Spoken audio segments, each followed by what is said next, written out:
know well, if it isn't one thing, it's another, right? In the PMP universe. Yeah, look at Tony. We're back. Woohoo! We're back. Dude, I was crossing my fingers, Paulie. I was literally crossing my fingers as the show intro was playing. I'm like, please launch. But we're back. Yeah. StreamYard gave us a run for our money yesterday. Thank you to all of you who joined us on Strictly YouTube yesterday. That was so freaking rad. That was our first little dive into the YouTube scene.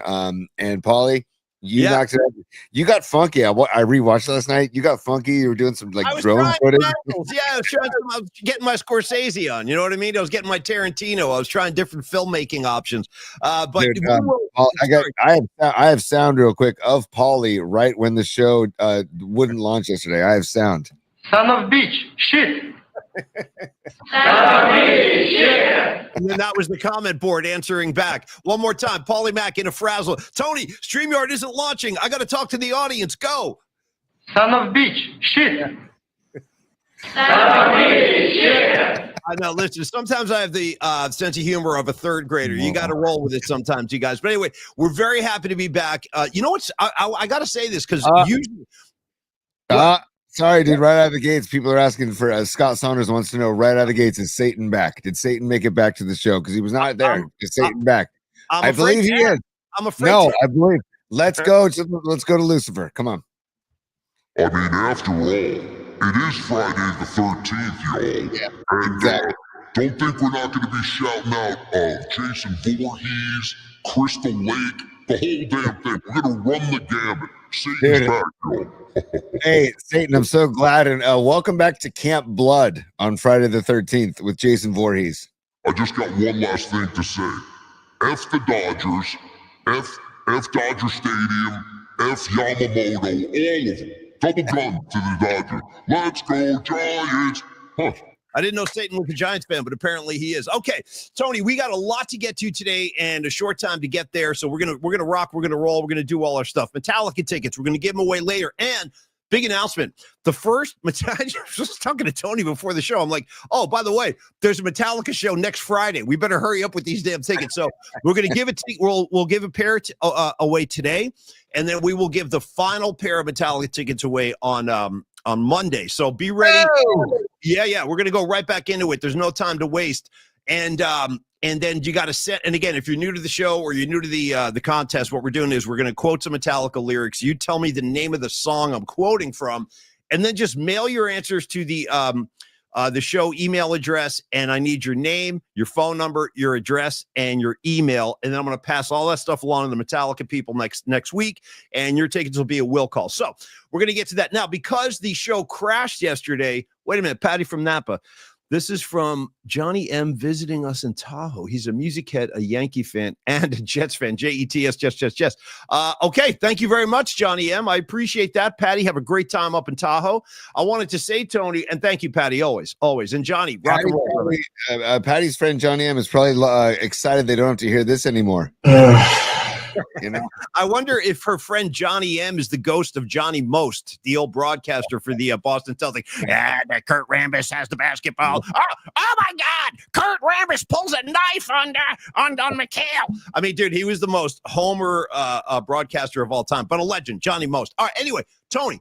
We are going to have Scott Ostler join us today. We'll talk about the NBA Finals. Yeah. I do want to get set up for the Giants-Dodgers series. Logan Webb on the hill. Bro, this is all you can ask for, dude. This is going to be great. Giants one game back. Let's just take over. Let's just take it, dude. Let's charge that hill, plant the Giants flag, and let's just take first place. This is the chance. But because the show went down yesterday, we have some catching up to do, and we are going to give all three sponsors some love today, and we're going to spread them out throughout the show. So, Low Steve, we'll get to you in a little bit. Dr. Matt Young will get to you in a little bit, but I wanted to start today with Long Bridge Pizza for a specific reason.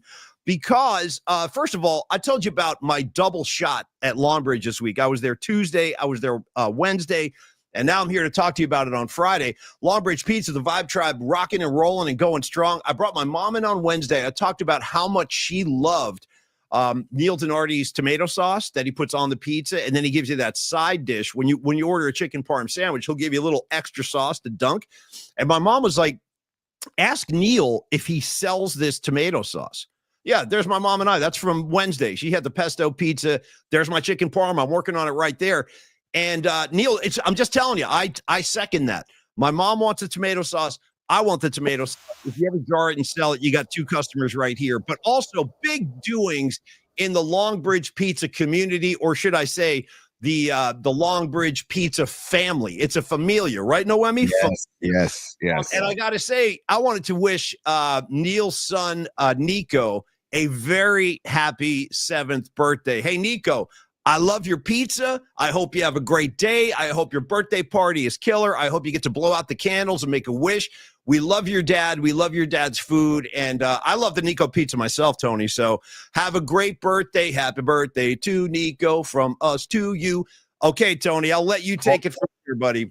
Absolutely. Guess what? What? I'm giving Nico a sports flash sounder. I'm giving him a birthday air horn as we show some Longbridge pizza porn. I just want to remind everybody that you can order delivery or takeout from Longbridge Pizza, longbridgepizza.com, or give them a call. And then you can also visit them 2347 3rd Street. I prefer you go in and hang, get a nice cold beverage while you're there. You got a bed, you got Gabino in the front, you've got Andre, you've got Steven, you've got Neil. They're all, like you said, it's a family, Paulie, and they will make you feel welcome, not just with the food and the beer, but with the vibe. And so visit Longbridge if you can.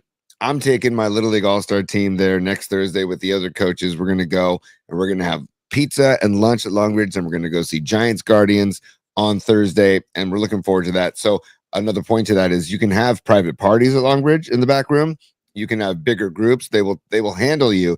And they also, if you're ever interested in like getting Longbridge for catering, give him a call because Neil does catering too. He will come to you. He's got the badass pizza oven that he goes to pop-ups. And like he was doing pop-ups at Bear Bottle. He's doing pop-ups at Brew 382 in South San Francisco.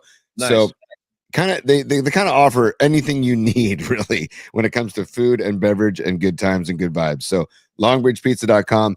Happy birthday, Nico. 7th birthday, dude. Oh man, he's just entering the Little League. Like I was telling Neil the other night, man, he's got so many good times to look forward to in Little League because Nico's a little ball player for San Mateo. So I'm looking forward to watching Nico play ball.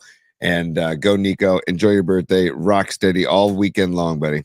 I want to power rank the Nikos in my world real quick. First, at the top slot, the number 1 power ranking for all Nikos would be Nico Denardi, who's got his 7th birthday today. And then right behind him, Tony, I'm going to go the Velvet Underground with Nico. You know what I mean? They put her name right on the freaking record cover, Velvet Underground with Nico. I guess Nico's here now. So anyway, those are my 2 favorite Nikos. And get out of here. Sorry about that. I don't know how that happened. It's like I gotta disconnect my phone to my laptop, I guess. I don't know. But also, I'm gonna amend a Nico. And can I say instead of Rico Suave, it's Nico Suave today on his 7th birthday? Rico Suave. Dude, he's dropping Spanish all over that song. He's rapping in Spanish. God bless him. Now, Tony, that's Gerardo. Okay, yes, that's Gerardo on the street. Yes. Okay. I wish I had the physique of Gerardo, by the way, but don't we all? Yeah. The complexion, the confidence, the washboard abs. Dude, he never buttoned his shirt. He'd always have and I've been saying this for years. Like Roger Daltrey used to do that back in the 70s. He'd always have his shirt open with the washboard abs. And I'm like, yeah, I get that. Because if I had that physique, I'd never wear a shirt. I'd be sitting here shirtless right now. You know what I'm saying? Hey, you guys check out my washboard. I don't have one though, so you ain't gonna see it. That's just my fantasy. Yeah. Dude, Paulie, Miguel Salas says his dad's name is Rico, so he literally has a Rico Suave in his family. And then John Joseph has the Gerardo album on vinyl. That's respect, dude. Respect. Oh my God, I have it on CD, but vinyl is a major step, dude. Major step. Oh my dude. Los D. By the way, Los, we're going to give you some flex funding loving later in the show. We got you later, Los. Yeah. Dude. He says he dressed up as Rico Suave for Halloween one year, dude. That's a great costume. No, it's a great choice. I salute it, man. I totally salute that, Los D. You would make a good Rico Suave. I could actually see that with the bandana. You know what I mean? Totally. Yeah. Man, so good. Paulie, yeah. I saw a comment from Stevie B on the chat, and I couldn't agree more with him that I don't know if we should be excited that the Giants won the series 2 games out of 3 in Colorado and they should have swept the series, or should we be unnerved that they barely won all 3 games? That's actually a really good question. It is. That's a really interesting way of looking at it. I mean, I'm of the opinion that you just take your wins and get the hell out of there. Again, I'm always uncomfortable in Colorado. I don't care if they're in last place. I don't care if they're in third place. It doesn't matter because everything is so unpredictable in Colorado. So it's a good point. They really had to fight. They had to really fight to get those wins. But I feel pretty good because they got out of there with a couple of wins. They had a good road trip overall. And now, dude, they're positioned. They can act. If they handle their business, they can steal first place from the Dodgers right now, this weekend. So it's set up beautifully. Dude, this morning I was cruising around. I was cruising around Twitter,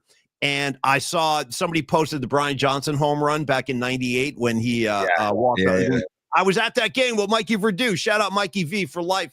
One of the greatest Giant games I've ever seen. And two things struck me. Nothing like Giants Dodgers for drama, intensity, and just like the history. But number two, I got to say, Tony, and you'll understand this. It really made me miss Candlestick Park. There was something about a full house at Candlestick when the seats out in center field were full, like the upper deck above the scoreboard. They throw 58,000 people in there for a Giant game. And that place, the Brian Johnson game, that was one of the loudest roars I've ever been a part of. I was in the upper deck with Mikey Verdue on the first baseline, and I had a really good view of that ball just leaving the yard and the reaction, Tony. So anyway, I put it in bookmarks if we want to get our Dodger Giant kind of blood, flowing later on today. Yeah. I was showing my son Dom the other day the Gagne Bonds at bat because he has Gagne on one of his relievers on MLB The Show. I'm like, Oh, you have Gagne as one of your relievers. Gagne is, though. Real quick, sorry to interrupt you, but how would he know? Because that's so far before his time.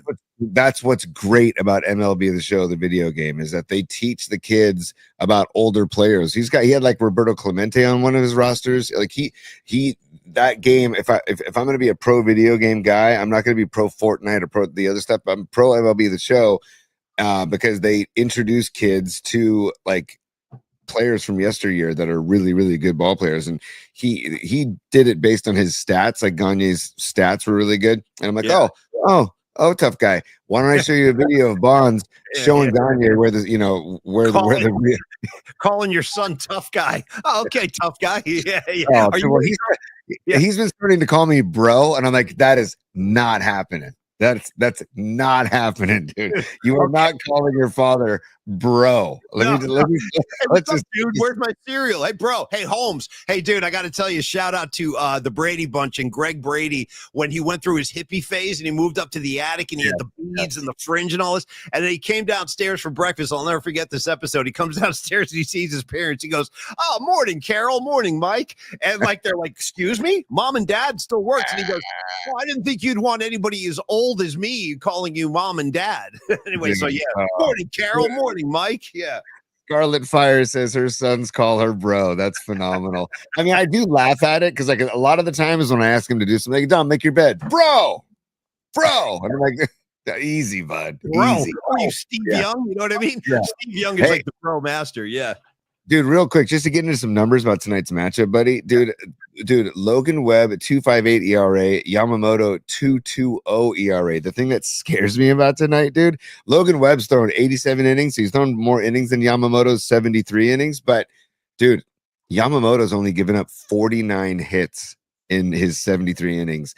He's Webb's given up 84 and 87. But Webb has walked fewer people. In 17 walks in 87 innings, Yamamoto 25 walks in 73 innings. So maybe they got to be a little bit patient at the plate tonight. And then also Webb 101 strikeouts in 87 innings, Yamamoto's 86 in 73. So it's very it's very evenly matched tonight on the mound. I'm really excited to watch this ball game tonight because it's going to be I'm hoping for like a 3-2 ball game where, because these kinds of ball games, man, are when every pitch freaking counts, man. These pitching duels where, one error, one bad throw, one misstep, one missed sign, one pass ball, all that stuff matters so greatly in matchups like these. I'm really excited for tonight, Pete. You remember, of course you do, but I'm thinking about your point. Like if this is going to be all pitching, no hitting this weekend, you remember that there was such an oddity. I think it was 2016 Giants at LA. And do you remember those two games back to back where the Giants won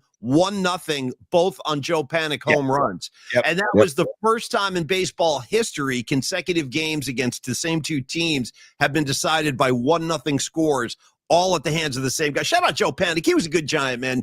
I enjoyed Joe Panik at second base. He was really sound defensively, a really good dude. Played ball at St. John's. Like Dude, one of the greatest plays in Giants history, Game 7 World Series, the diving play, the double play with Brandon Crawford. I mean, one of the greatest plays in Giants history. And I'll never forget being inside the double play bar in San Francisco, watching that game with my dad and John Stevens, a dear buddy, a mutual friend of me and Paulie's. And inside the double play, while they're reviewing the double play, the whole crowd starts chanting double play. So it was the vibes were thick inside the bar, the double play. By the way, that place is boarded up now. So, it's gone. I mean, I don't know if anybody when I drive by there and I see the boards and everything, it is so depressing. I mean, that was a great San Francisco landmark, a great place to hang out. Tony and I used to hang there a lot, go eat lunch and have a couple of beers. Really a cool spot. Anyway, so we're looking forward to that. Also, dude, don't forget Game 4 of the NBA Finals tonight. We're going to take a deeper dive into that with Scott Ostler in about 15 minutes. But I'm very much looking forward to this because it's incredible to me that the Pacers are now in the driver's seat. I mean, they win tonight. OKC is in deep trouble. I don't think your Pacers are in the driver's seat. Paulie's Pacers are in the driver's seat. Yeah. Paulie's Pacers. Apparently. I saw a stat, dude, that Halliburton has not attempted a free throw yet this series in 3 games. That's pretty wild, man, that he has not taken a free throw and they're ahead 2-1.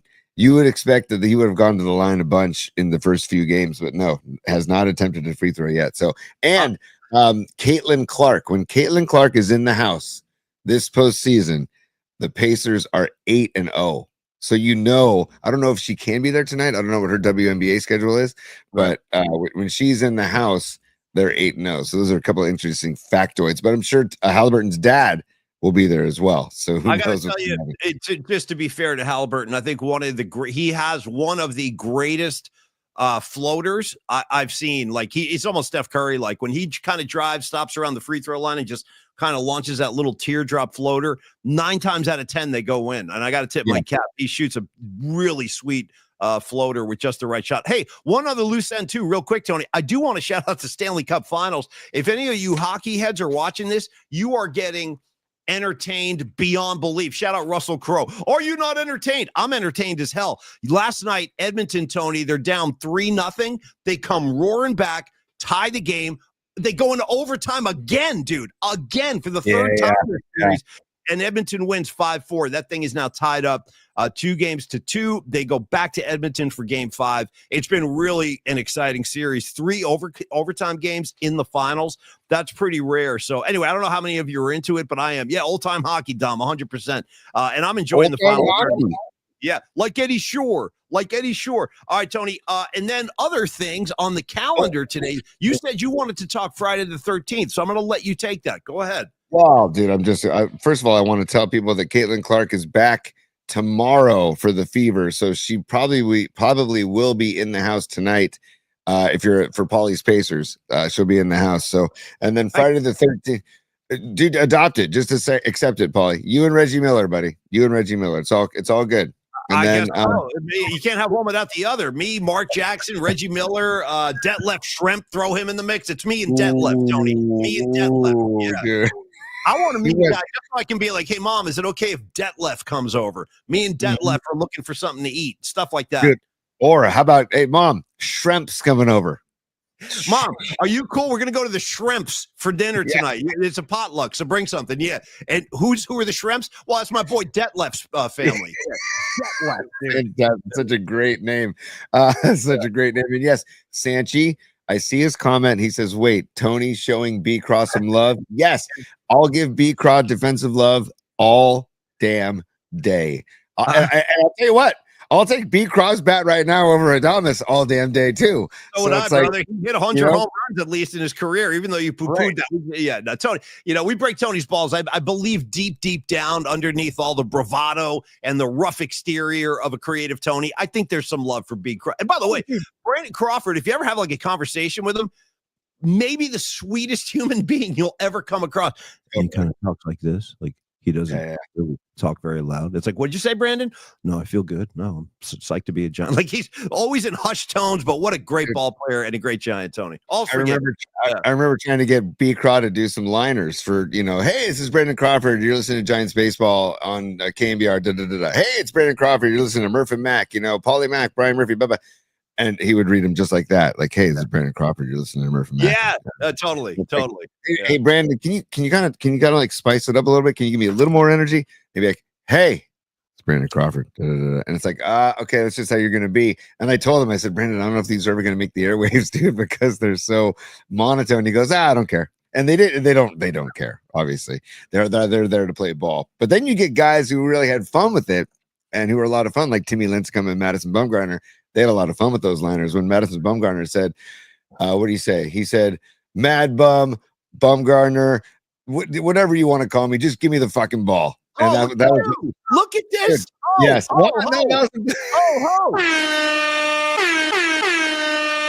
We just had a big meeting before the show how we committed to not cursing anymore. This kid's out here dropping F-bombs now. And I realize I'm going to get loose myself, but we got to try to tighten that up. We got a lot of eyes on the show right now, so we got to make sure we're good little boys and girls. I was quoting Bumgarner. Because that F-bomb was not in the script. If Bumgarner jumped off the Golden Gate Bridge, would you follow him? You know what I'm saying? Probably.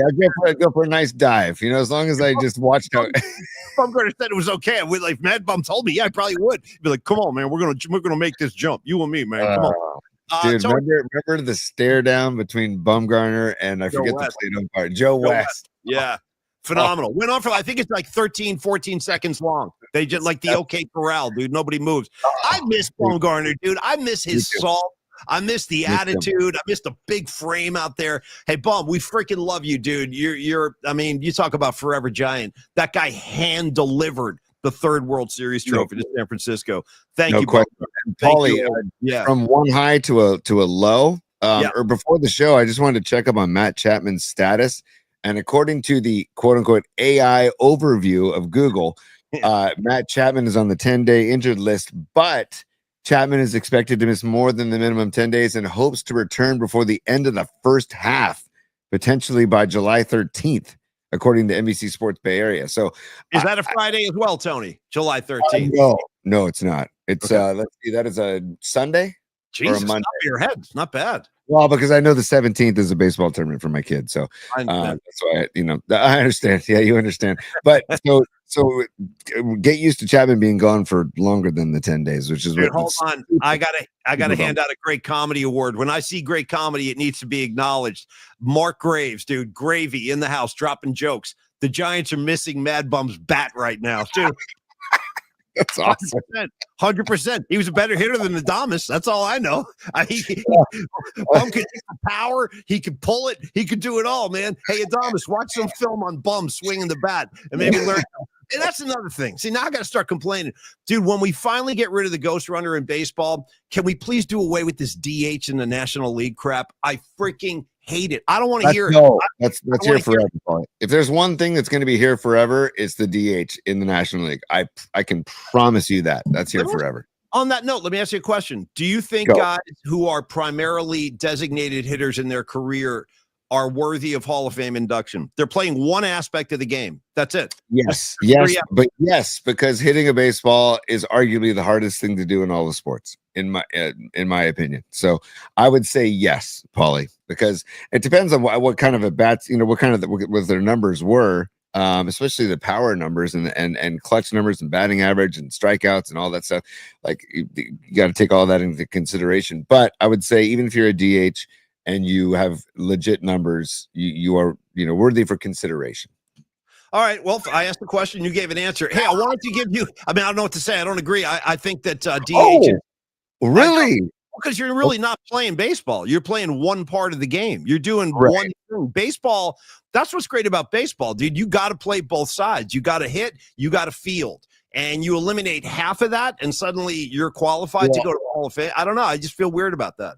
I'm a National League guy. For real. I'm a National League dude. I've never ever agreed with the designated hitter. Why not have a designated hitter for Adames? You know what I mean? He can't hit. Let him field. You know what I'm saying? Where does it stop? That's a good question. But on the other side of that coin, Paulie, is you could say that pitchers don't hit anymore. So they're only doing one side of the game, right? Well, They're not. Whereas Nolan Ryan, for instance, had to hit. Actually, he was an American leaguer, so that didn't count.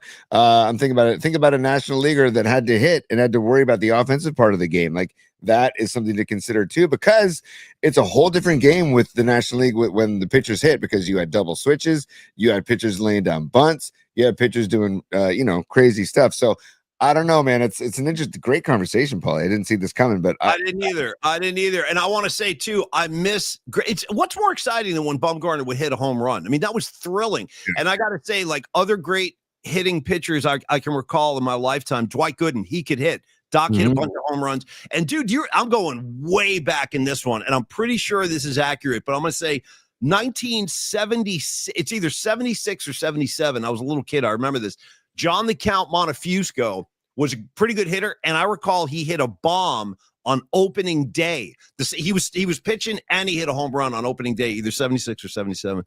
I remember that. And it was always such a thrill when a pitcher could go yard. Tony, we got Scott Ostler ready to join us in a couple of minutes, so let's do a Dr. Matt Young spot real quick before. Hold on, Paulie. Before you do that real quick, I want to throw Mark Graves up there. He says he's a new member for the month. Nice, Mark. Welcome aboard, buddy. And also with the pitch clock, games are quicker, so don't need the ghost runner. I completely agree. So maybe get rid of the ghost runner and have a real extra inning ball game where I don't know, you have two teams that have battled their asses off to tie the game and get it to extras, and then it's going to be decided on. They make it, if they put maybe a runner on first, I might consider that, because it's easier to get on first. Baseball makes it seem like, it's just easy to hit a double or to get to second base in baseball. Why not put a guy on third? Why not put a guy on third? You know what I mean? Let's get out of here. Everybody hates baseball so much. We all want to go home. I object to the whole thing. I hate it all. Gravy, thank you so much, brother. Yeah. Now, Dr. Matt Young, my main, Gravy. That's my guy, Gravy.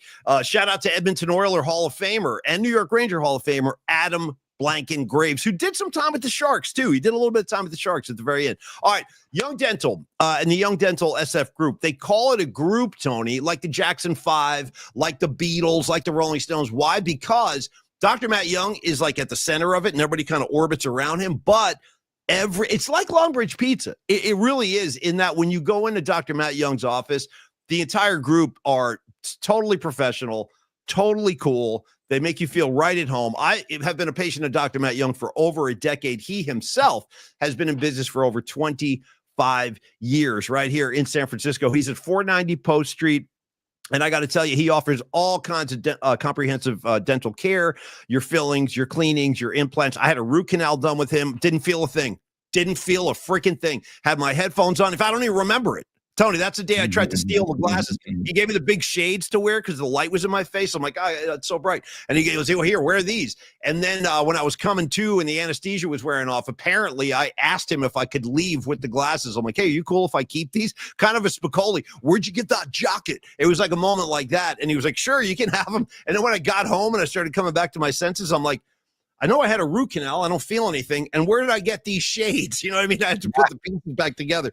But anyway, no, it's a great team. They're all incredibly friendly, helpful, and accommodating. They accept most major insurance groups. You shouldn't have any problem there. And on top of everything else, just to let you know how deep Dr. Matt Young goes, he is the president of the Academy of Implant Dentistry. So if you are considering like an implant procedure or you've been told you need one, this is your guy. This is your guy. That's his specialty. So get on down there. Creative Tony loves the Saturday hours. I'll let you speak to that as a busy Little League dad. But again, I just can't say enough good things about him. I'm so proud to have him as a sponsor, and very proud to call him a friend as well, Tony.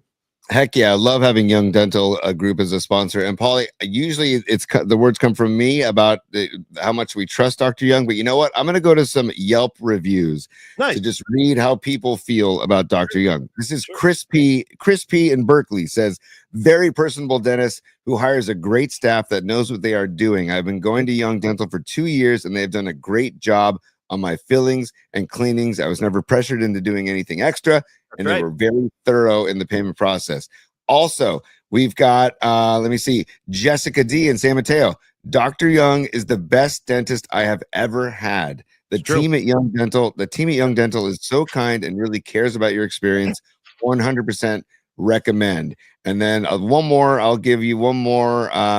Dustin in San Francisco.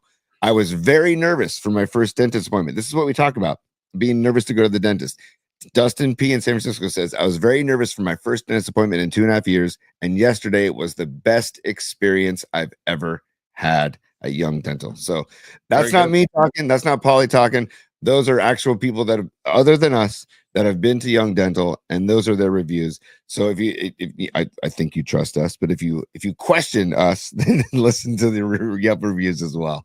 Yeah, very nice, very well said, Tony, and thank you, Chris P. I agree with everything those reviewers said. He's the man. So go down to Young Dental and enjoy a better dental future. I can promise you that your teeth are going to be whiter, cleaner. You're going to look better. You're going to feel better. Thank you, Dr. Matt Young. Okay, is Scott ready to go, or should we keep rolling? Yes. No, Scott is ready to go. I'm going to get him onto the show right now, and without further ado, there is Mr. Scott Ostler. There he is. Hey, good afternoon, Scott. Thanks for joining us, buddy. How you doing?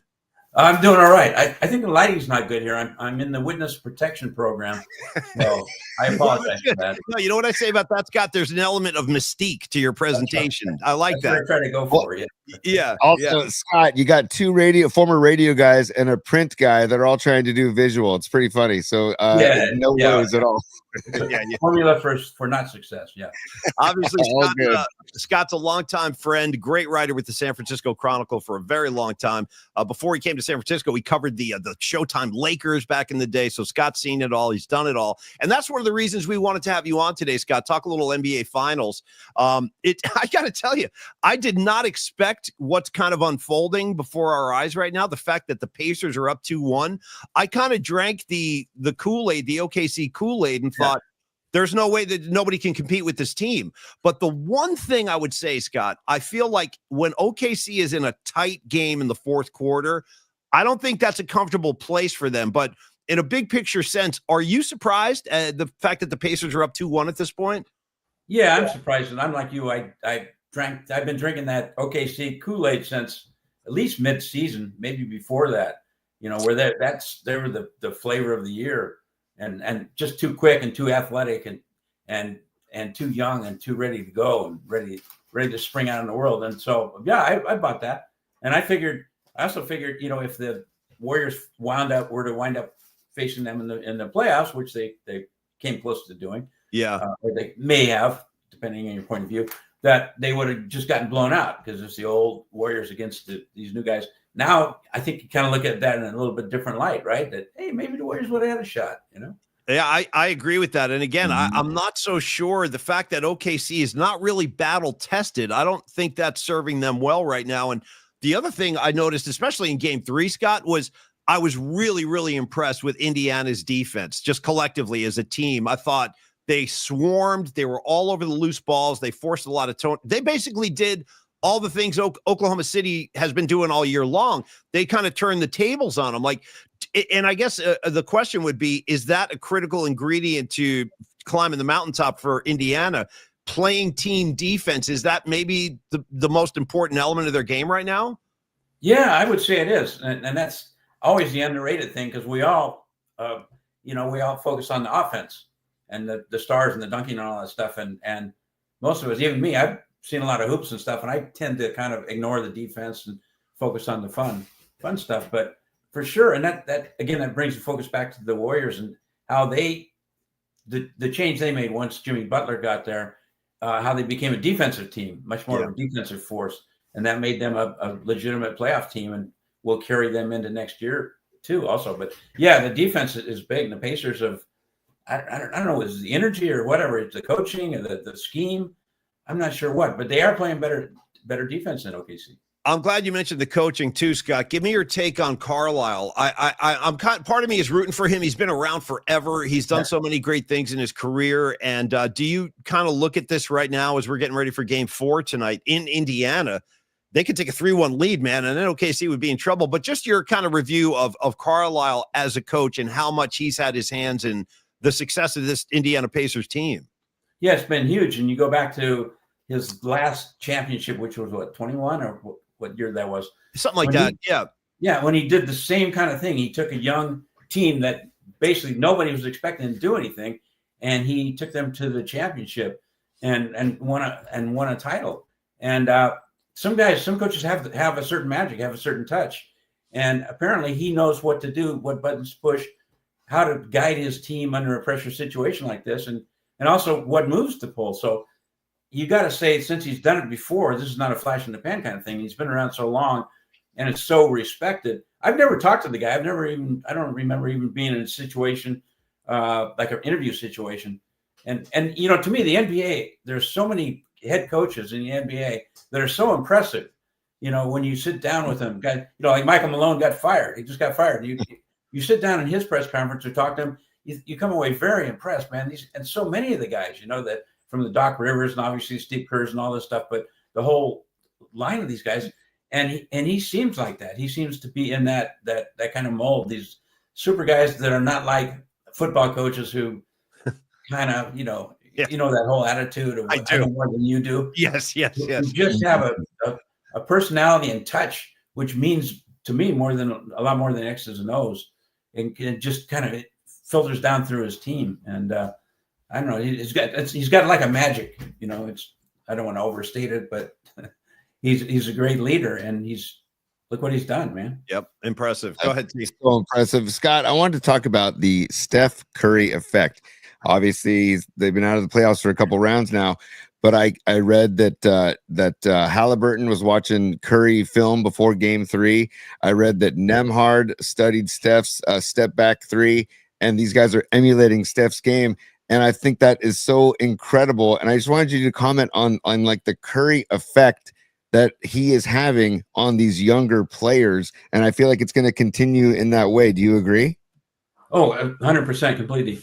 And in fact, I was thinking before you even mentioned that, when I was thinking about coming on the show, that I was going to mention how the finals now kind of take me back to Steph. I keep thinking of Steph and how Shea, Gilgeous-Alexander, and all these guys are some great players out there, but none of them, and they're all younger and bigger than Steph and more athletic and all that stuff, but none of them still can do really what Steph can do at his best on a nightly basis, basically at age 37 or 38, whatever he is. What is he, 45? I don't know. But he's approaching 50. Yeah. But he's not like, I go back and look at Michael Jordan films or Kobe and stuff like that. It's like he's still there doing it, and they see him on a nightly basis. And I think it's had a huge effect on him. And I was just in fact, I'm working on a column now. What would have happened had Steve Kerr not taken the job back in 2014? Oh, and wow. He got into the Knicks instead. And I'm thinking, Steph Curry was already had emerged as a big star. I think he got his first All-Star team, and he was certainly out there as a great shooter. And he was teamed with Clay, obviously, and the Splash Brothers.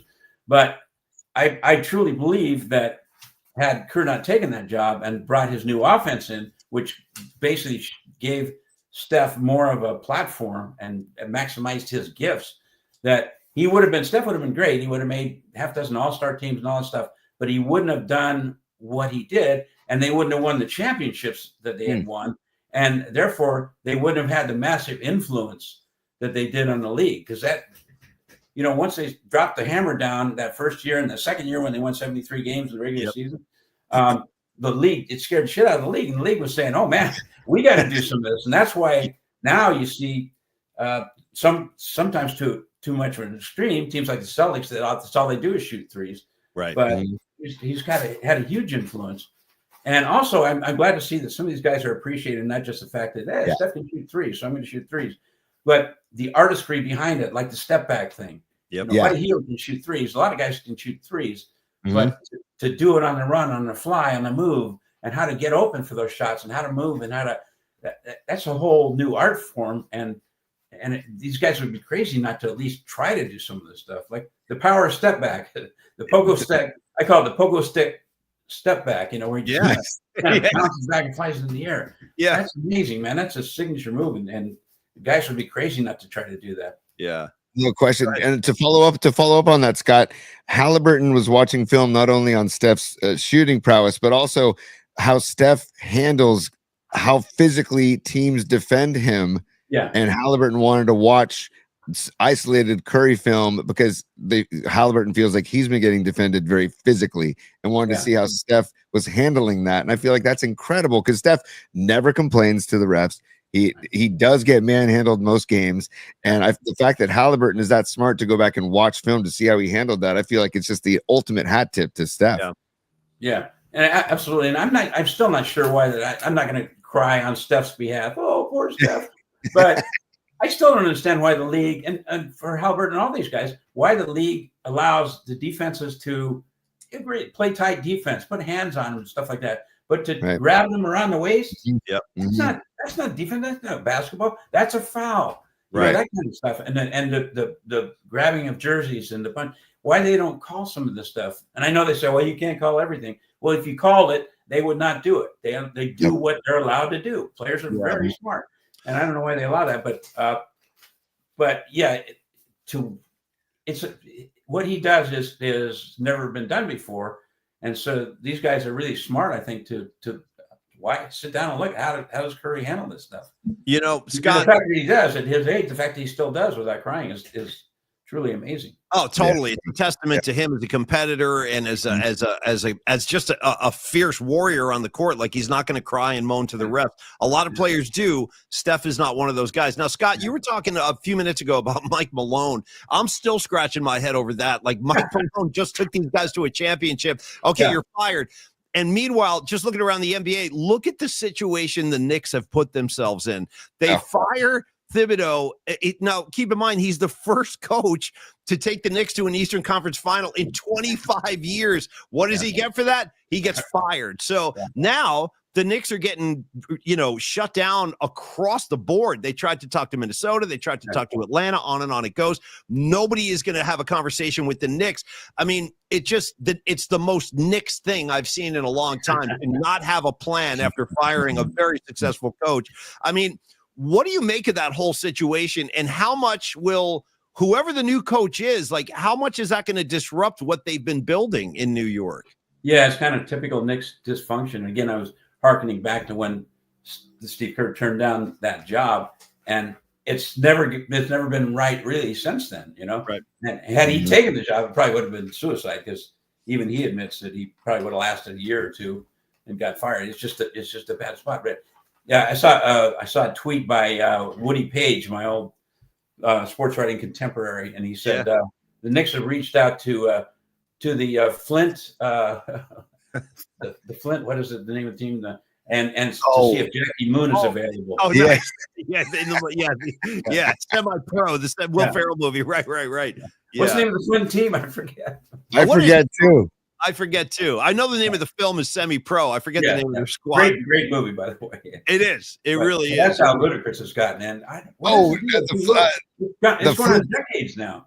And this used to be the model team of the NBA back in the days with all the guys, man, when they had 6 or 7 all-world players, and they were all in sync, and everyone in sync. They had great coaches. I know, go back to the Red Holtzman days and all that stuff, which is the Stone Age. But yeah, it's just completely gone to hell. It's such a great sports town and all that stuff. It is. It's almost like they've been cursed. New York's been cursed. A little bit. Yes. A little bit. Go ahead, Tony. I just want to update the people in our chat, Scott, are helping us out here. The Flint Tropics. The Tropics, right. Yeah. Great jerseys, by the way. Very good. Great jerseys. Hey, before we let Scott go today, Tony, I did want to just ask you a couple questions, outside of sports, because we lost 2 musical giants this week. I mean, the Bay Area's own Sly Stone, Sly and the Family Stone. Scott, I got into them later in life, but once I dove into that catalog, I was like, oh my God. I mean, I love Sly and the Family Stone's music. I love everything he represented. And then Brian Wilson the day after. So, I mean, I know you were coming up during those years too, and just your kind of thoughts and memories to start with on Sly Stone. Yeah. By the way, shout out to Beleaguered California for producing that kind of music. The West Coast, man. Yep. That's pure West Coast, both ways. Pure Oakland and pure Southern Cal. Yeah. But Sly, he came along, and same with the Beach Boys in a way. He came along at a time when just my own personal music journey, I was beginning to appreciate the difference between, because I was exposed to a ton of music as a kid, because on Top 40 radio, then they played everything. They played jazz, they played soul, they play rock, they play stupid stuff, they play good stuff. So we had all kinds of stuff, and so you kind of just listen to everything that they threw at you because that's all we had. And then when like Sly came along, the Beach Boys, then I started appreciating the difference between music that was produced out of a factory to sell records and music that came from somebody's heart and soul. And that was big, man. It was I remember that Pet Sounds came out when I was, I think it was between high school and college. And me and my buddy sat down in his room and just played that over and over. And just, I'm not sure we knew why we liked it or what we were listening to, but it just really grabbed you, Pet Sounds. I mean, mean, anyway, but just the crazy harmonies and the music and the blending and the concept. It wasn't just get 6 studio musicians together and crank out 3 or 4 songs. It was, man, create this whole mood, Yeah, and teenager, wouldn't it be nice? And Sloop John B and stuff like that. Yeah. Wow. Yeah. So many great tracks. And like you said, the harmonies and Brian Wilson, a true composer. Like he really was. He was a composer. And you mentioned Pet Sounds, Scott. All the stuff I've read and documentaries I've seen over the years about music. I've heard this time and time again that when Pet Sounds hit the scene, it rattled the Beatles. It rattled Bob Dylan because they were like, oh shit. This guy now, we got to deal with this guy. So they had to raise the bar. In fact, they say that Paul McCartney has said this multiple times, that one of the reasons Sgt. Pepper was as inspired as it was is as a result of him hearing Pet Sounds. He was like, we got to raise the bar, guys. We got to kind of like a great athlete, like Steph Curry, like Tony was saying, makes other guys raise their level. Yeah. Right. Yeah. It scared people and also enlightened them and inspired them. So and Sly was kind of the same way, it was really different. This stuff was not, it just didn't fit that I can remember any kind of mold or anything. It was just pure genius coming out of nowhere. And the sound grabbed you and uniqueness of it. Did you get to see those guys at any point live, Scott? Did you see Sly or the Beach Boys? No, I've never seen that. And I don't know how good the Beach Boys were live. I think especially at first, they were not great musicians and stuff. You're right. Yeah. That's what I've heard.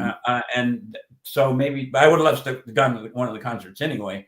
And now they're the kind of shell of themselves, and politics have intruded and all this stuff like that. So I know. Sure I want to see them now, but it would have been cool. I saw them on TV a couple of times. They'd be on like the talk shows and stuff, the late night talk shows, and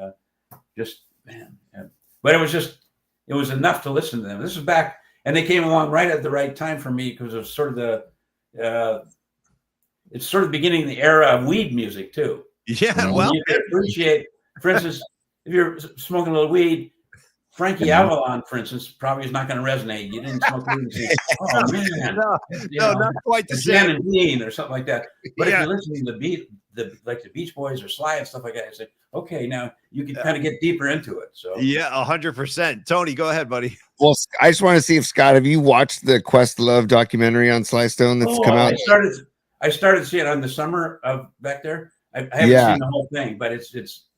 If I could just recommend to finish it, because it is fascinating. It's really well done, and it makes the fact that Questlove took the time and energy to make a documentary on Sly just tells me all I need to know about Sly, because I enjoy Questlove too. It's like, man, these two like just kindred spirits. I just really appreciated that, so I highly recommend it. He's like the ultimate professor of black music. Yeah. Yeah. The other and stuff, and he's genius at this stuff. Yeah, and one of the other cool things about that Sly Stone documentary, the new one, is that it's almost like a history lesson about the Bay Area too, because when Sly was starting in the late '60s, he talks at length about playing on Divisadero, playing in the Fillmore, and how that was still a black neighborhood back then. That was a black neighborhood with a lot of black music and black clubs, and how much things have changed over the years. But it's really, really cool to hear Sly kind of take you through that, and the other members of the band talking about, Vallejo back then in San Francisco and just what it was like, and all these cultures coming together over in the Haight-Ashbury. So really, really cool time. And thanks for your insights on that, Scott. And always, dude, we love having you on the show, Scott, but we're going to let you go and have a great weekend, and we'll be knocking on your door again down the road for sure. All right, I have one last question. I have one last question for Scott. Scott, do we have any hope for Willie Adamas?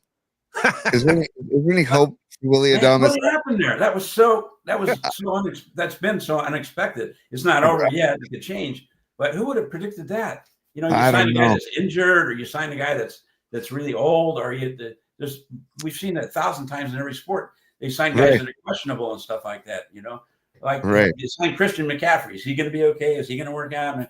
And Willie Dobbs would seem like a slam dunk to me. Right. Even if there was a little period of adjustment, or for whatever reason. But man, that slump came. What's the deal? It just makes no sense. It's one of the top mysteries of the baseball season for sure. Yeah, definitely. It's been frustrating, man. It's been frustrating. Scott, we love you, buddy. Have a great weekend and enjoy the finals tonight. We'll talk again soon, brother. All right, Tony and Paulie. Appreciate you having me on. Keep it up. Keep rocking the free world. I appreciate you, Scott, very much. Scott Ostler, everybody, San Francisco Chron. That guy's a legend, by the way, right there. The guy's a freaking legend. He used to write for the LA Times and cover in the Met. Could you imagine, bro? What's your job? Oh, I'm a beat writer for the LA Lakers when they had Magic, Kareem, Cooper, Worthy. I mean, like, what an assignment every night going out to the Forum with Diane Cannon and Jack Nicholson. Must have been. He should write his own book someday. Scott, well, actually, he has. I should correct myself. He has. Yeah. Paulie, deep thoughts, cheap shots, and bon mots all day. All day long. All day. He's probably my favorite sports writer of all time. And I love Bruce Jenkins too. They're like my 1 and 2. Oh, yeah, no question. It's like Beatles and Stones, those two guys. Yeah. But the fact that you can go that deep, he's like the West Coast version of Mark Cannizzaro. Like you can talk just as deeply about music as you can about sports with Scott. And we got to get Mark on the show, by the way, talking about the Knicks job, by the way. We should do that next week. But and anyway, Bruce Jenkins on too. To your point, that's on me. I got to reach out. I got to talk to Bruce. He's been really cool. In fact, he liked a couple of our tweets recently, Bruce Jenkins. So it's been too long. We got to talk to Bruce Jenkins soon. All right, Tony. Clock is ticking. What's up, Rags? I see you on the golf course. Thanks for listening today. What do you got, T? I want to help out a couple of people in the chat. Yes, Clay Thompson did dress up as the Flint Tropics 1 year. Remember, he showed up at Oracle in the Flint Tropics. Yes. And then also, where the Questlove documentary is on Hulu. If you're looking to find it, it's on Hulu. So, and seriously, especially now that Sly has passed, give yourself a couple hours and dive in because it's fantastic viewing. And Questlove does a spectacular job. Since you mentioned all this, Tony, why don't you reach into your little bag of tricks over there and get ready with the Shannon Kaler musical assignment open, because it's more or less time. I'm not kidding you guys. I got all my Sly Stone records ready. They're right here at my feet. So I do want to spend a couple of minutes. In fact, I promised to tell you the Joe Perry story about Sly Stone. So I'm going to deliver that too. It's going to take a couple of minutes. So Tony, let's dive in to this week's musical assignment, and then on the back end, we'll do a spot for Los D and the Metallica tickets as well. But the floor is yours. Peep this, particle heads. PMP's weekly musical assignment begins now, right now. Shannon Kaler on the mic, the Stone Foxes. Let's go.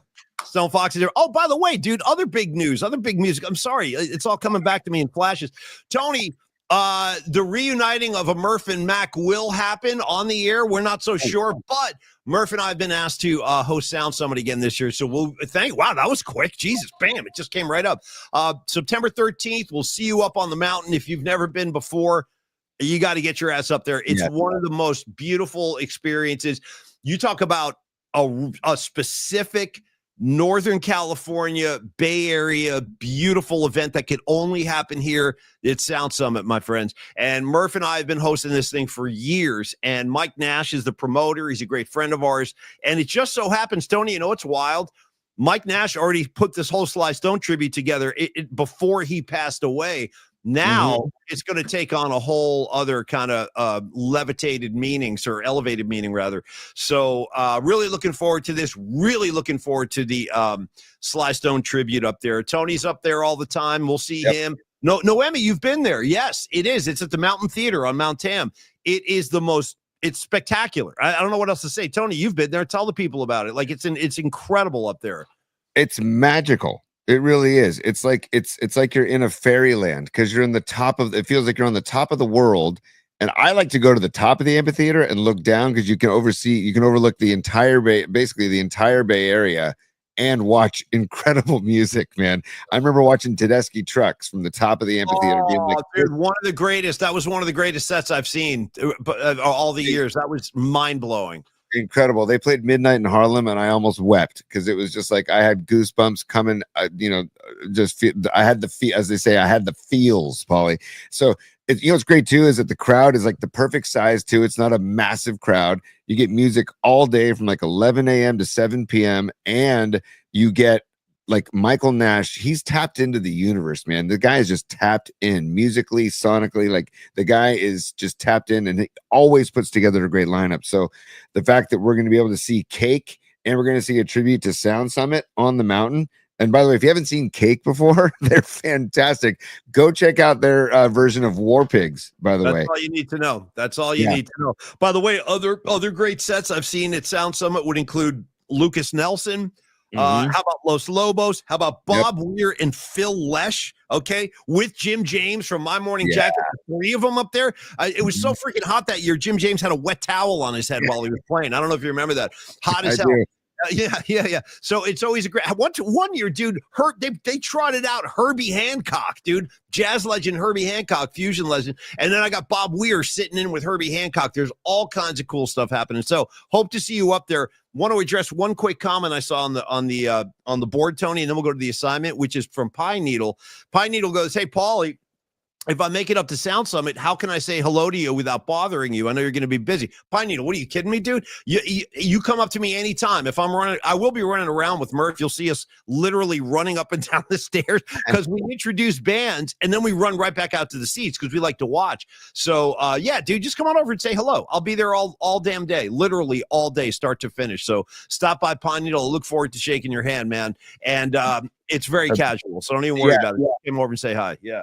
People are asking about what it's Saturday the 13th. The 13th is a Saturday, so it's a perfect weekend day. And I saw Corinne's. She's like, "No, not the 13th. I'm going to be in New Orleans for the Niner game." It's like, "Hey, Corinne, you're doing just fine being in New Orleans for Niners." Way to spread. She's going to spread particles all over the Superdome for us, so that's great. But if you're in town, September 13th, get up to the top of the mountain because it is a day that you won't regret. It's a great day. Seriously. You're really working that Mike Damone quote in a lot. It's a day you won't regret. By the way, you kiss me, you won't regret it. Tony, Scarlet Fire, I just wanted to shout this out real quick too, because you made me laugh. She goes, "Hey, the soon to be Mr. Scarlet Fire is a big cakehead." I like that too. It's Mr. Scarlet Fire to you, Buster. All right, Tony. Musical assignment. Listen, it's a heavy one this week because, like we just talked to Scott, we lost Sly Stone and we lost Brian Wilson on consecutive days. This reminds me of that period we went through. I think it was 2016 when we lost Glenn Frey, David Bowie, and Prince, like within 2 weeks or something. It was like, Jesus, make it stop. So I kind of feel like we're having one of those again. Tony, I'll start with my Sly Stone song, then I'll give you a Brian Wilson song, and then I'll give the floor over to you. And to shout Noemi out, because I took a note from Noemi. Noemi contributing Dance to the Music from Sly and the Family Stone, no question.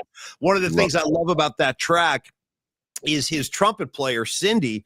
She would get up and start like barking orders to the audience. She'd be like pissed. She'd be like, "Dance to the music, get up and dance to the music." And then my favorite of all time, she would say, "Squares, go home."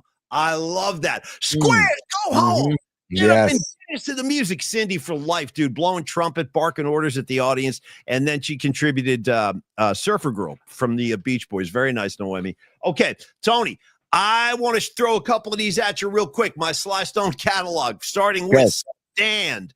This is a classic. This is one of the classic records. Stand. Highly recommended. Get your hands on that boy. This is my favorite now. There's a riot going on with the and then you got the collage of the Family Stone on the back. But this album blew my doors off. Literally blew my doors off. I'll never forget this. I was playing this in my living room.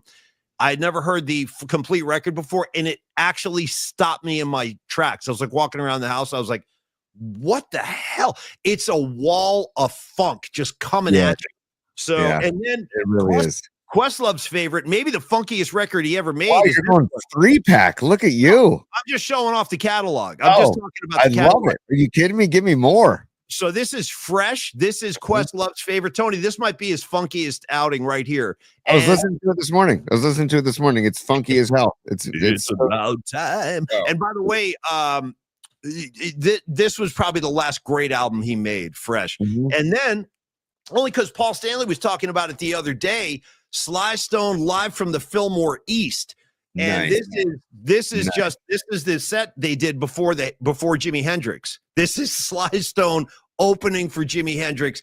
Can't say enough good things. If you want to hear what Sly and the Family Stone sound like live, this is the record you're going to want to check out, live from the Fillmore East. Highly recommend. Nice. So back in 2006, I was working on 107.7 The Bone, and I was doing a midday shift. And all of a sudden, my program director, Larry Sharp, bursts into the room and he goes, "Hey, Paulie, I just want to give you a heads up. Joe Perry's about to call you on the studio line." I was like, "What?"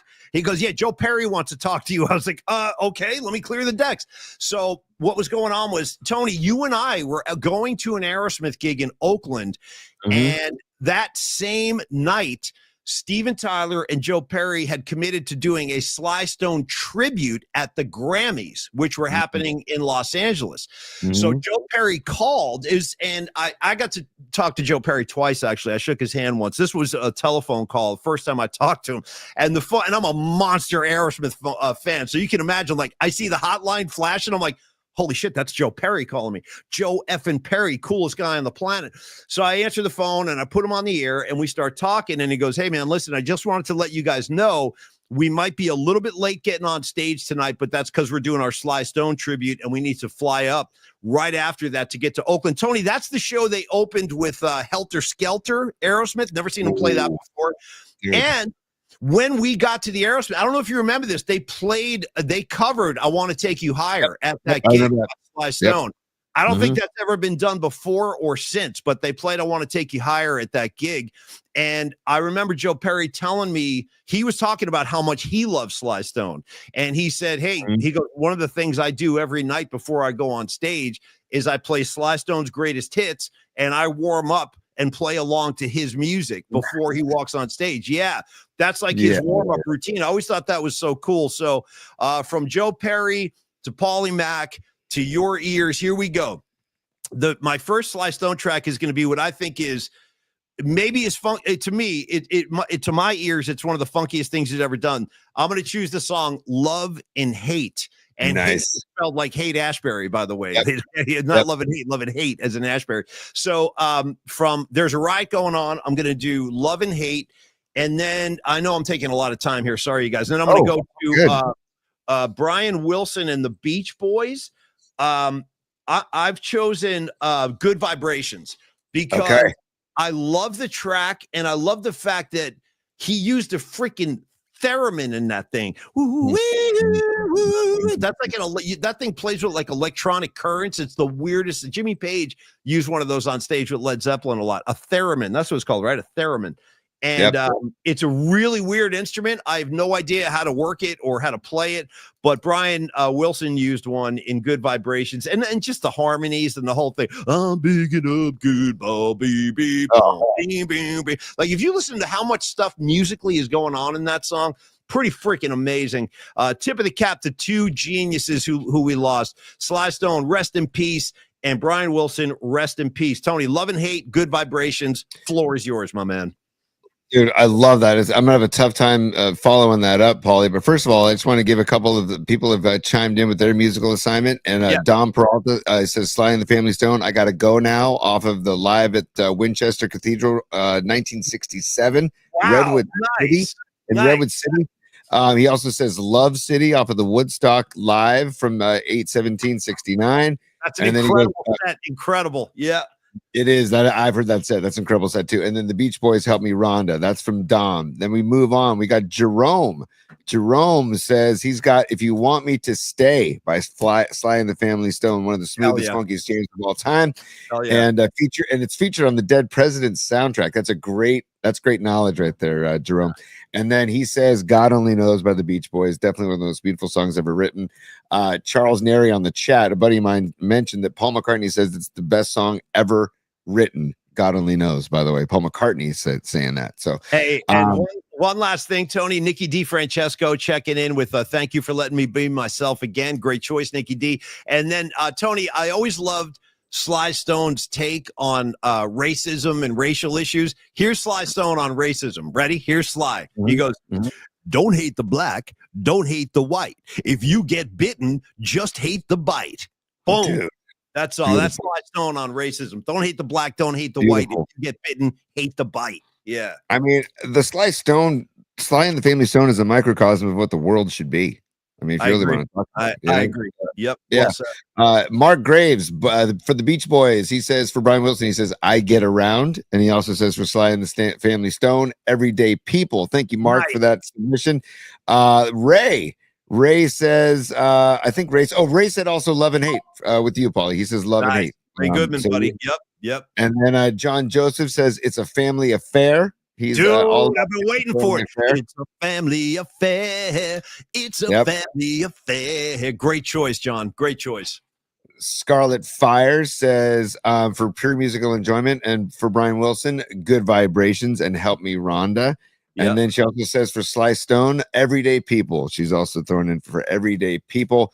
And she says also a quick story in 2012, 2013, she spent a lot of time in LA and would often see Brian Wilson shuffling through Holmby Park on weekend mornings. Nice. And she said she was accompanied by a caregiver and was clearly under the influence of some medication. But she says kind of like Chief in Cuckoo's Nest, just a big, sweet, giant ambling along.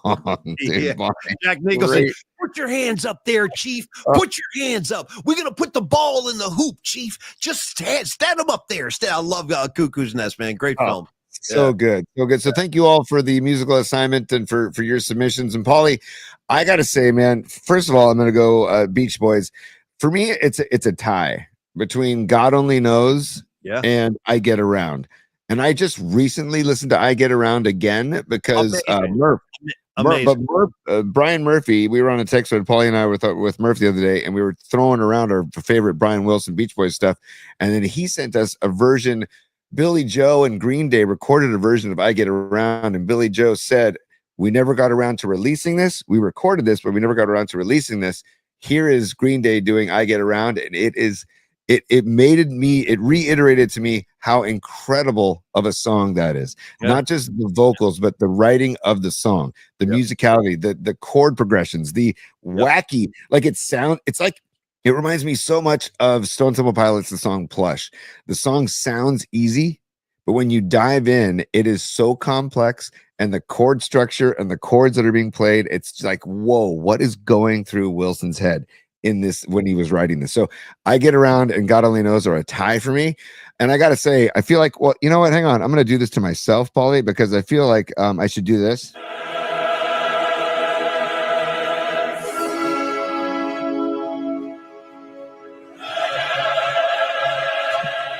Thank you. I'm going into the confessional because, dude, shame on me. Like, slap me on the wrist with like a ruler, like Sister Esther, 7th grade teacher of mine. Yeah. I don't own Sly Stone on vinyl, and I don't own Beach Boys on vinyl. It's a shame on me. I'm admitting, and I need some work. I got some work to do. Behind me right here, Tony. I'm not kidding. I'm not breaking your balls, but this one I have mounted on the wall. That's Sly Stone's greatest hits. That's a perfect place to start because you're getting you're getting basically you're getting all the hits, obviously, but it's just a good jumping off point. Once you start with this, I guarantee you're going to go deeper. And if you don't make a move, I'll buy it for you. I'm not kidding. No, this is a must. It doesn't make sense to me that you don't have any Sly Stone. I'm not going to break your balls, but you need to amend that. That needs to change. Yeah, no, totally. And I'll be going to Vinyl Solution on 25th Avenue, I'm sure, this weekend to say hello to Tommy Tunes and pick up some Sly. And I really want to get that down. You'll thank me next week. You'll be like, Paulie, thank you for pushing me into Sly. You trust me. Yeah, dude, the last time I was there, they had like a deluxe edition of There's a Riot Going On, and I'm like, oh, it was like $60. I'm like, you know what, I should splurge, but I had 3 of the records in my hand. I'm like, all right, you know what, blah, blah. So anyways, I didn't get it that day. Shame on me. And then I really want Pet Sounds on vinyl too. I really want to get that because I was listening to that the other day, and I'm like, God, this would sound so good on vinyl with noise canceling headphones. Anyways, those are my Beach Boys tunes. And then for Sly, it's just very simple for me, Paulie. Boom, boom, bop, bop, bop, boom, boom, bop, bop. I mean, that bass line is just absurd. It's seriously, and the rhythm section, if you go, and I think I saw Ray on the comments line saying all the layers to that song. Yeah. Thank you for letting me be myself again. And by the way, just for fun, mice elf, like the two words on the track. Yeah. There's everything I love about that song. And for me, that is like a funk anthem for me. And it really kind of like so many other bass players. And I'm I play guitar, but the bands that I've played in have been, I play bass. And I love being the bottom of the music. I really love. And like one of the greatest compliments somebody ever gave me was, hey, I don't notice you when you play, but the minute you stopped playing, I noticed you weren't playing. And I'm like, that's exactly what I want to do. But then you got, what's his name from Sly? Larry, the bass player for Sly and the Family Stone. Larry Stone. Yeah. Dude, and he's popping that bass like it's just yeah. And that had, you got to remember too, Tony, that was one of the first times that had been done. Guys were not popping like that until Sly came along. You could really make it a strong argument Sly and the Family Stone kind of invented funk. According to George Clinton, in Parliament Funkadelic, he said Sly Stone is the funkiest man on the planet. And if George Clinton is saying that, you got to kind of go with it. So, Tony, tremendous.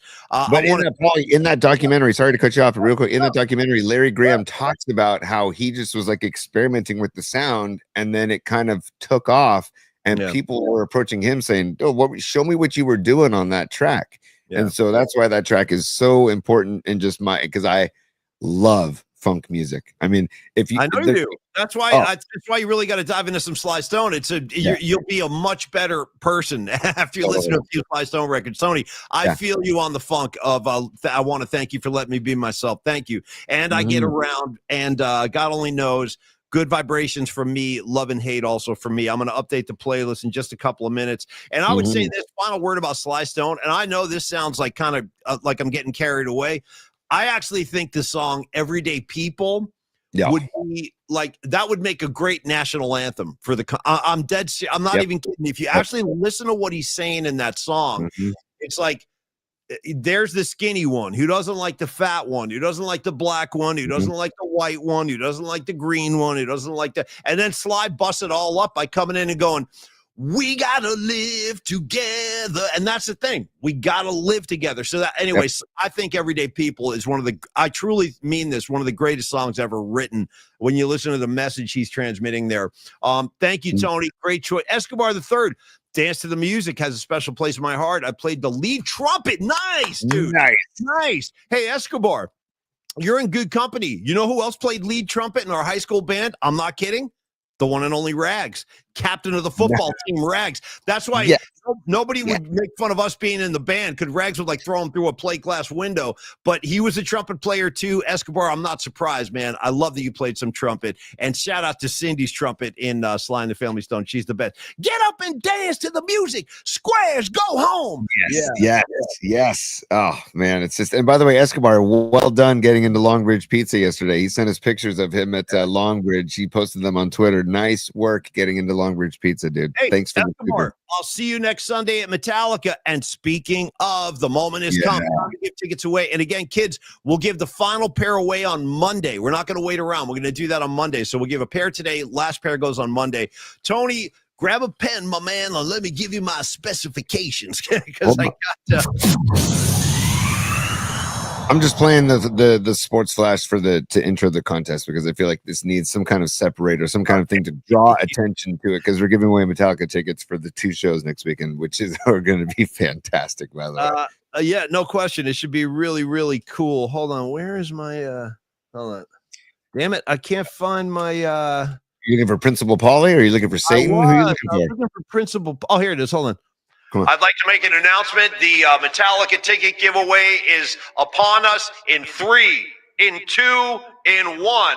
Okay, I don't know, the little effect there. All right, Tony. Dude, you might do a Mark Ratner at some point. Smoking's upstairs to your left. Smoking's upstairs to your left.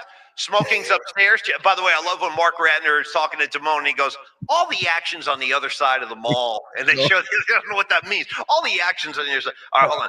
All right, guys, here we go. It is a Friday. We're loose. We're feeling good. Sly Stone's music is in the air. Good vibrations are in the air. Here we go. Hold on, Paulie. Just a reminder, after you read the lyrics, you cannot put in the chat the answer. You must email us pauliespod@gmail.com. I'll even put the email address up here. pauliespod@gmail.com is where you need to email us the answer. And the first person to email the correct answer will win the ticket. So far, we have John Joseph, we have Escobar, and we have Aaron Cask. Those are the first three. Okay, so good luck, everybody. Yeah, they're all gangsters. They're all PMP VIPs, and you have to be a VIP to win, by the way. We got to draw the line somewhere. So if you're a VIP, you qualify to win. If you post the answer on the board, I'll disqualify your A. Okay. I hate to be a disciplinary guy, and because I hate rules and regulations, I'm the kind of guy that enjoys breaking them. But just for the sake of keeping this thing fair and square, no answers on the board. Thank you. Yes, Steve. Rules are there ain't no rules. Dude, by the way, it reminds me of in the dance scene of Grease when she says, "Those that don't follow the rules will be disqualified." And then you know what Rizzo said? That leaves us out. Poor Rizzo. How about when you're at the carnival? Hey, Rizzo's knocked up. Hey, Rizzo's knocked up. And it just gets passed around the entire fair within 30 seconds. Yeah. Rizzo's got a bun in the oven. Rizzo's got a bun in the oven. How about Rizzo coming down from the Ferris wheel with Kaniki standing there in his leather jacket? She's like, "I'm not pregnant." And then they just start making out again. All right, let's make another baby. All right. Aaron Cask is a super. Throw him up there real quick, Tony. I want to give him some love real quick. Aaron Cask. Right on. Dude. Oh, dude. You're dude. I love the generosity, and I will see you at Metallica as well, Aaron. Thank you, my brother. And I do listen to Black Sabbath. Yes, I do. Okay. Thank you, Aaron. Thank you, brother. Always. All right, kids, here we go. The moment has come. I'm going to read the lyrics. You send Tony the correct answer to the show email. We'll announce the winner on Monday. Here we go. Great old one, forbidden sight. He searches. Hunter of the shadows is rising. Immortal. In madness you dwell. Bam! If you know Metallica.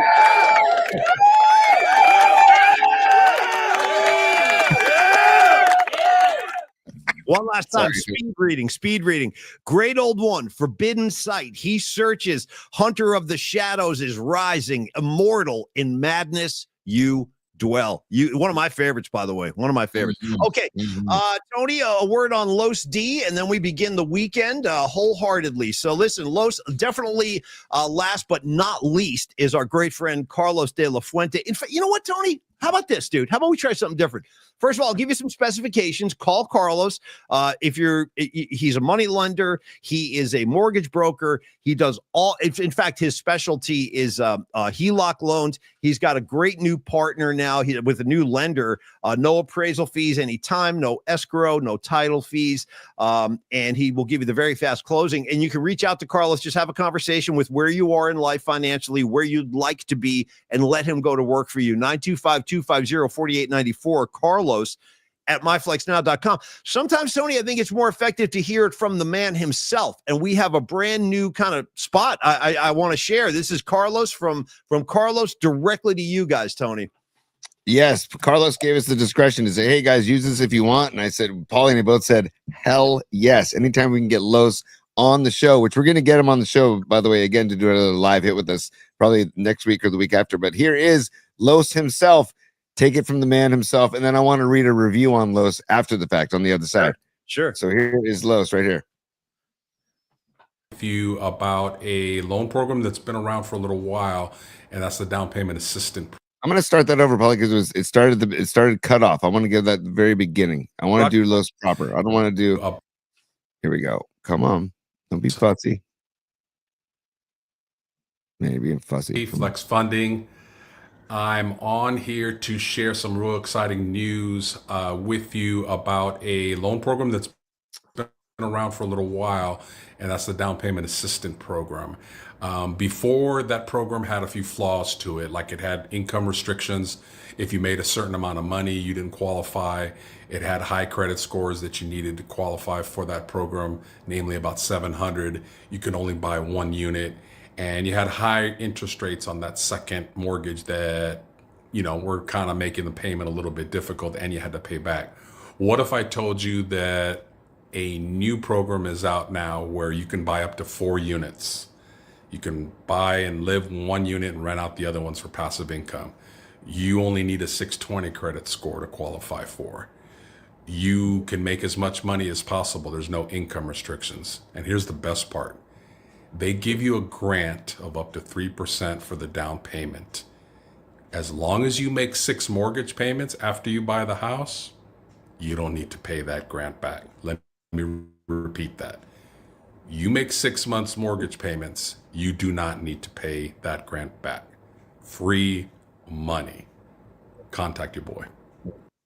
Dude, I'm sold. Come I'm on. about to call myself. I want some of that, dude. I want to make 6 months and then not have to pay that back. Carlos, thank you so much, dude. You know what, Tony? I want Carlos back on the show. Let's put him on next Tuesday and let him speak about what's new, because he always does. He always has like new offers, new wrinkles in his services, like that one right there, dude. That is one of the more appealing invites I think he could offer. So if you are in a situation where that's triggering some interest, definitely reach out to Carlos and have a conversation. He's a super cool guy, really easy to talk to. Don't be I'm easily intimidated when it comes to financial matters because I don't know what the hell I'm doing. But I need a guy like Carlos in my life to guide me through, and I bet you do as well. 925-250-4894. As we get closer to football, which is only a couple of months away now, we're going to have a couple of sit-down lunches with Carlos, and we will invite some listeners down, and we'll all have like a very easy, free-flowing conversation. I look forward to that, Tony. So, Paulie, I just want to give again. We just heard from Los D himself. People have heard from you and me, but I also want to give a couple of reviews. This is from a woman named Darcy, and she says Carlos helped us get a second mortgage on our investment property. He used a new company and process. It was fast, easy, and painless. We paid nothing up front and didn't even have to do an appraisal. We highly recommend this to anyone looking for similar funding, and extremely recommend Carlos for anyone looking for help getting funding. Carlos has helped us many times in the past, and he has fostered a friendly relationship with us to bring us back again and again to help us grow our fortune. That's from Darcy. One more, Paulie. This is from Nancy. She says, or Nancy Eaton. She says, working with Carlos de la Fuente doesn't feel like work. You want help securing a loan, carrying the mental and emotional weight of all you expect lies ahead.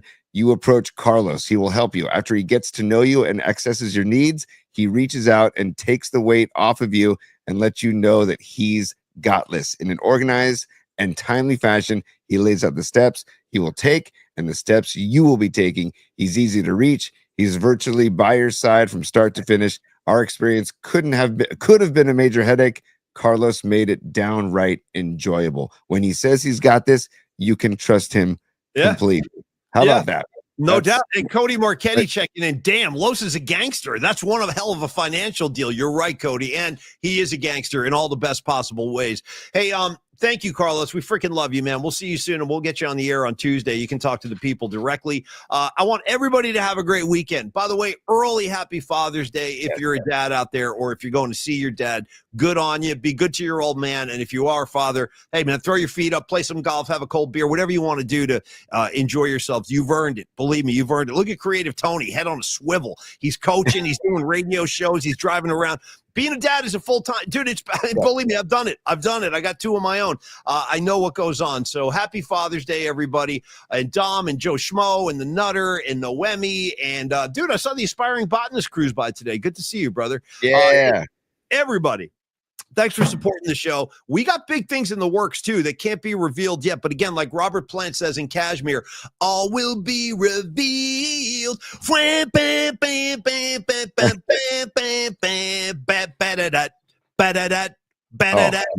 Come on. I didn't expect to go to an impromptu Kashmir jam, but that's exactly what just happened. Escobar the Third, you're damn right. Beat LA. Rags. Rags says, go ahead and treat yourself to a session with the octopus as well. Hey, that's on the menu.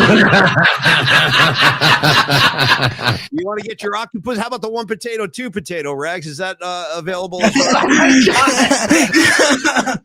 And then there's the reverse. Rags he's got all kinds. All right, you guys. Professor Diamond David Lee Roth would like to dismiss the class. Let's let the kids go home. First of all, Class dismissed. Hells yeah. There we go. And Ray Goodman. Here we go. Yeah, Ray playing music like a gangster, man. Ray Goodman. I played with him last weekend at Water Bar. He was great. He says my band will be at Dale Vino in Pittsburgh from 2 to 5 p.m. on Sunday. Ray, have a great gig, my brother. Go kill him. I'm sure you will.